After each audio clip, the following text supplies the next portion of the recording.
¿De qué se trata esa propuesta? ¿Es un presupuesto alternativo al presentado por la Secretaría de Hacienda? Sobre todo un cambio de supuestos, de tal manera que cuando se discuta el presupuesto, se cambien los supuestos que está presentando el paquete económico de 2020. El principal supuesto que en nuestra opinión debe cambiar es que el crecimiento del presupuesto se deba someter a la regla fiscal existente. Creemos que se debe discutir esa regla fiscal, que es la que determina el déficit, para que se abran márgenes y se frene el profundo deterioro que está teniendo el presupuesto. Ese es el siguiente punto. El presupuesto de 2020 sigue siendo restrictivo. En términos macroeconómicos parece equilibrado. En términos sectoriales y para las principales funciones va a significar un nuevo castigo a todos los temas clave, como salud, como medio ambiente, como comunicaciones y transportes, y sobre todo para la inversión pública. Ahí viene el tercer punto. Necesitamos que el presupuesto de 2020 sea anticíclico, que no contribuya a la mala situación económica, sino que contribuya a una recuperación. Y así como está la propuesta del Ejecutivo, en el mejor de los casos es neutral, pero más bien va a agravar la desaceleración económica porque vuelve a reducir la inversión pública. Con esto lo que quiero ejemplificar es que hay que cambiar supuestos y sobre todo lo que le estamos recomendando a la Cámara es que se inicie ya una discusión de fondo para que cambie la perspectiva. La insuficiencia hacendaria es crónica. Vamos a llegar a la mitad de la década entrante con un presupuesto incluso menor, y eso no es admisible. Sobre la miscelánea fiscal específicamente, ¿ustedes qué opinión tienen? Sobre todo por estos impuestos, no nuevos, pero pues sí que se le van a aplicar a nuevos productos. En lo personal, yo creo que las propuestas de la miscelánea fiscal van en la dirección correcta, pero que no van a modificar la tendencia. Es decir, no van a modificar la insuficiencia tributaria.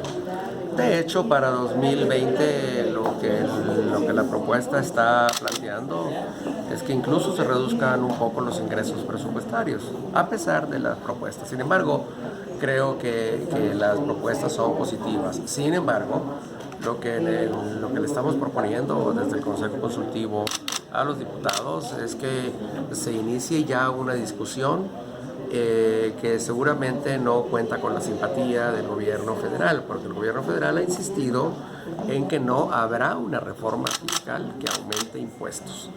Sin embargo, México sigue siendo de los países con menos ingresos tributarios respecto a su producto y respecto a sus capacidades. Y si continuamos con esa tributación tan baja, a lo que vamos es a prolongar todavía más el periodo de estancamiento del gasto, que ya de por sí es muy bajo. Una reforma fiscal y cobrando ¿qué? Integrada, o sea, una reforma fiscal que básicamente incremente los ingresos tributarios, y eso supone un sistema todavía más progresivo en base a los diferentes componentes, al sistema de renta, sobre todo para capital, probablemente a los impuestos indirectos, una reforma muy fuerte en los ingresos a la propiedad, por ejemplo, en el predial estamos cobrando ni siquiera una cuarta parte del predial en el país, ¿no? En la Ciudad de México eso provoca confusión porque aquí se paga bastante el predial, pero en la mayoría de las ciudades no. Que recupere ciertos ingresos que se quitaron, como los de la tenencia a los automóviles, entre otros. Alimentos y medicinas. Hay que discutirlo porque si no hay un mecanismo de compensación que permita mitigar el impacto que tendría sobre todo el de medicinas, ¿no? Dado que el gasto privado en salud es muy alto. Pero allí lo que tenemos que diseñar es un mecanismo de compensación que permita generalizar los impuestos, pero compensar a la población más pobre. Eso debe formar parte de una reforma integral. Es decir, son muchos componentes, por eso el adjetivo de integral no es ocioso, ¿no?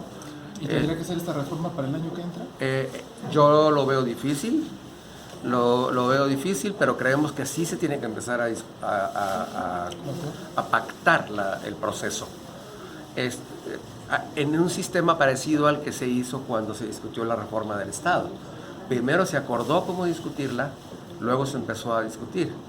Pero sí creemos que se debe hacer durante 2020 esta discusión para que se formulen los cambios y que empiecen a operar al menos en 2021. El propio gobierno había dicho que a mitad del sexenio iba a promover una reforma, luego se retractó y ahora dicen que no va a haber. No hacer una reforma fiscal nos va a condenar a que toda la década entrante estemos con un presupuesto no solamente mediocre, sino muy precario. No estamos invirtiendo ni gastando lo necesario para un país de las dimensiones como el nuestro, ¿no? Eso es en pocas palabras lo que estamos planteando. Por último, de mi parte, comenta que la miscelánea fiscal va en buen camino, o por buen camino. Sí. Incluso cuando afecta a la población una de las poblaciones más pobres del país, no sé, las personas que venden productos por catálogo, incluso a los pequeños ahorradores. Cuando estamos hablando, muchas de las personas que venden productos por catálogo reciben ingresos suficientes para pagar el impuesto correspondiente. Hay muchos huecos en el sistema fiscal que se tienen que ir cubriendo. Y toda reforma supone costos. Pero lo que tenemos que ver como país es que si vamos a pagar impuestos tenemos derecho a exigir mejores bienes públicos, desde la educación, el desarrollo urbano, la salud pública.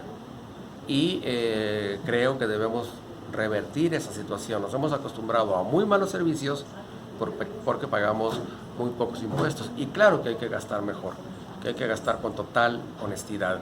Creo que ese aspecto de la política del actual gobierno es, por supuesto, muy correcto. Lo que va a ocurrir es que aun cuando gastemos honestamente, el gasto va a seguir siendo muy bajo. Y por eso necesitamos cambiar la situación. En materia de IEPS, ¿cuál es la propuesta que ustedes tienen? Bueno, hay algunos productos en los que todavía hay margen para incrementar el impuesto especial de producción y servicios, incluso algunos energéticos. Hay, por ejemplo, necesidad de recuperar el impuesto al carbono, que ese no es IEPS, ese es un impuesto directo, para poder dirigir más recursos a la transición energética, a las energías renovables, y para vincular mejor IEPS, por ejemplo, a gasolinas, a inversiones que permitan acelerar las renovables. Estamos en una situación muy paradójica. No estamos invirtiendo en las renovables y estamos asumiendo los compromisos de mitigación de emisiones. Entonces, en energía todavía hay margen. Va a costar, pero necesitamos recuperar esa idea, por ejemplo, del impuesto al carbono, ¿no? Muchas gracias. Muchas gracias. A ustedes, con permiso.